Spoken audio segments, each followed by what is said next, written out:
Bonjour à toutes et à tous. La récente et assez forte correction du marché Bitcoin a évidemment suscité pas mal d'inquiétudes.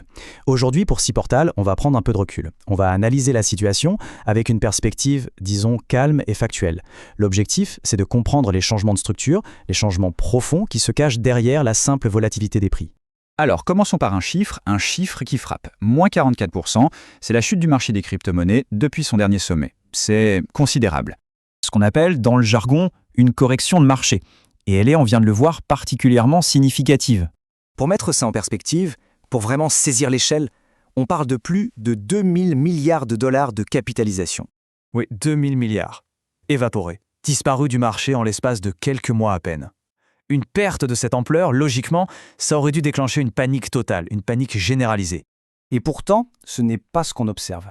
L'analyse des faits, quand on creuse un peu, elle révèle une situation bien plus complexe que ça. La grande question, la voici. Malgré cette chute absolument vertigineuse, où est l'effondrement systémique? On ne voit pas de nouveau FTX, pas de Terra/Luna, pas de contagion qui s'étend au système bancaire, rien de tout ça. Alors la question c'est pourquoi? C'est ce paradoxe-là qu'on va essayer de décortiquer ensemble.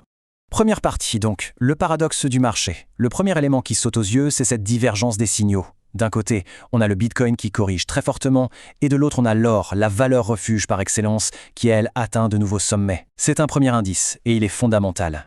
Et cette divergence, justement, elle nous amène à ce que l'on pourrait appeler l'illusion du chaos. C'est-à-dire que, à première vue, le marché a l'air complètement désordonné, chaotique, mais si on regarde sous la surface, sous cette volatilité, on commence à voir se dessiner une structure financière étonnamment résiliente. Alors pour comprendre, il faut comparer. La différence avec les cycles précédents est frappante. Souvenons-nous de 2018 ou 2022.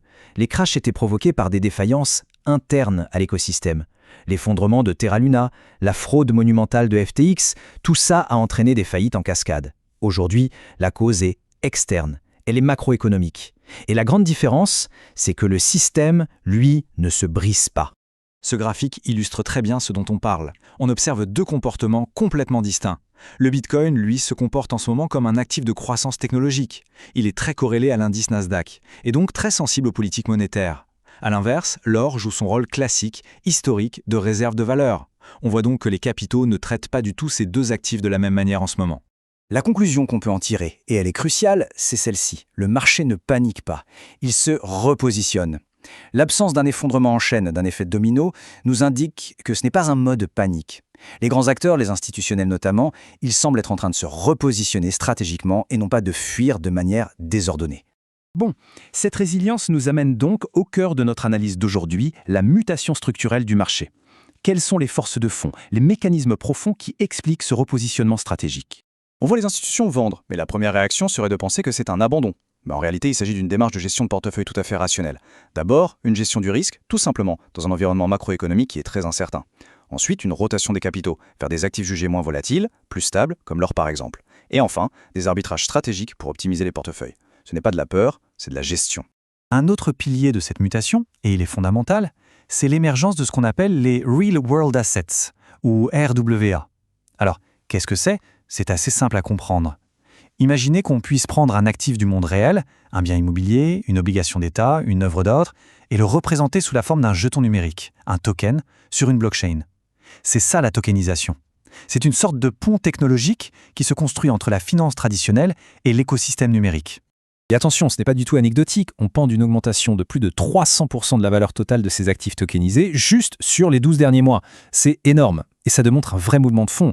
La technologie blockchain trouve une utilité de plus en plus concrète, bien au-delà de la simple spéculation. Et là, on touche peut-être au changement le plus significatif de tous. Le Bitcoin est de plus en plus accepté comme collatéral, c'est-à-dire comme une garantie, un gage dans le monde de la finance traditionnelle.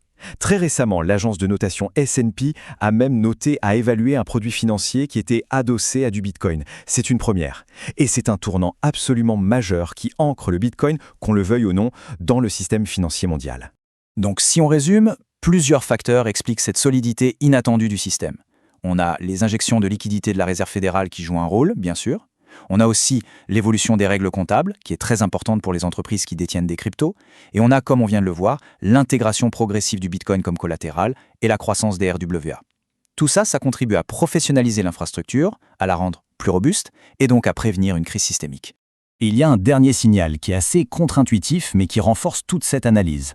Pendant que le prix baisse et que le grand public s'inquiète, si on regarde les données directement sur la blockchain, ce qu'on appelle les données on-chain, on voit que les plus gros portefeuilles, les fameuses baleines, ont en fait accumulé environ 40 000 BTC tout récemment. Ce sont souvent les acteurs les mieux informés et ça suggère qu'ils ont une vision à long terme qui reste, elle, très positive. Bien, l'ensemble de ces éléments mis bout à bout nous amène à la conclusion. On assiste très probablement à l'émergence d'un tout nouveau paradigme pour le Bitcoin et pour l'ensemble de l'écosystème crypto. Et cette phrase résume parfaitement la situation. Si on regarde uniquement le prix, on voit une chute. Mais si on regarde la structure, on voit une transformation. C'est exactement ça.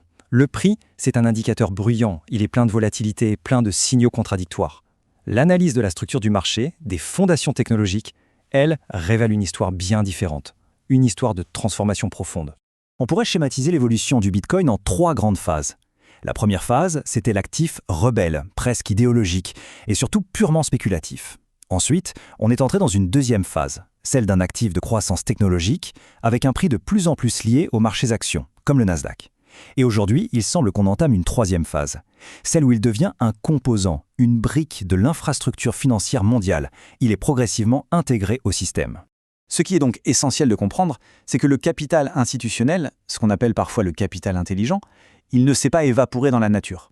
Il se déplace, il se repositionne, il recalibre son exposition au risque, et ce mouvement, c'est un signe de maturation du marché.